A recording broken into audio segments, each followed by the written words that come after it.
I hate to admit it, but I lead a dull life.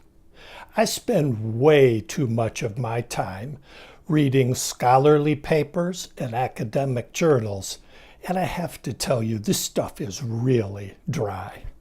But every now and then, when I'm poring through this arcane material, some fact or finding will reach out and slap me in the face.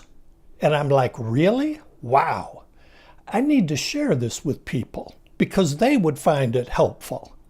So today, let's talk about one of the more face-slapping statistics I've seen in quite a while.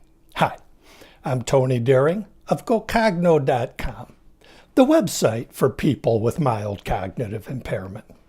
We know that the United States has one of the highest rates of dementia in the world, and that China has one of the lowest rates. But why? If we understood that, we could lower our rate of Alzheimer's, maybe lower it a lot. Researchers have been looking into that, and here's what they've found. One of the single biggest differences seemed to be the lower consumption of saturated fat in the Asian diet compared to the Western diet.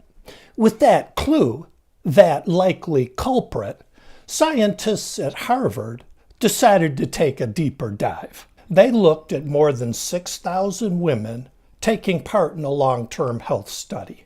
And to hone in on cognition, those women took a series of cognitive tests over a period of about 4 years.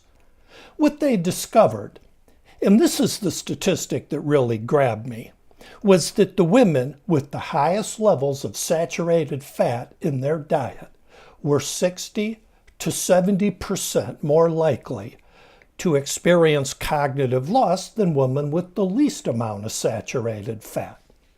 That's confirmed in yet another academic paper by Dr. William B. Grant that looked at fat consumption in a variety of countries and correlated it to the prevalence of Alzheimer's. If you look in the upper right here, you see these Western countries with the highest consumption of saturated fat have the highest rates of Alzheimer's, while these countries had the lowest rates of both fat consumption and Alzheimer's. Now, in the world of brain health, that's huge. If somebody invented a pill that could reduce the likelihood of cognitive decline by 60 or 70%, they'd win a Nobel Prize and their face would be on the cover of Time magazine. And someday, we'll have a pill like that. But what these findings tell us is that we don't have to wait for a pill. There's something we can do right now that has the potential to give us that kind of cognitive benefit. So, how do we act on this information? Well, the Blue Zones organization, which you know I'm a huge fan of, has a helpful article on that, and I'm including a link to it in the notes accompanying this video. According to Blue Zones, here are some of the danger foods that are particularly high in saturated fat. Meat, including beef, pork, and lamb, butter, cheese, and sausage. The thing that I always try to emphasize is that you don't have to give up any of these foods. The problem isn't that we eat these things. The problem is that we eat too much of these things. The Western diet is overloaded with saturated fats in a way that is bad for the body and bad for the brain.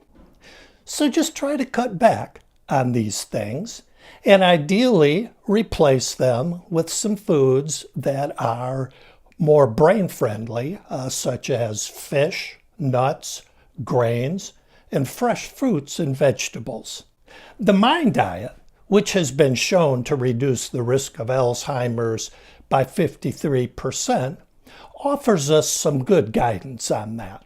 If you want to know more, I've put together this free 6-page guide called 10 Foods to Eat for Better Brain Health plus 5 to Avoid.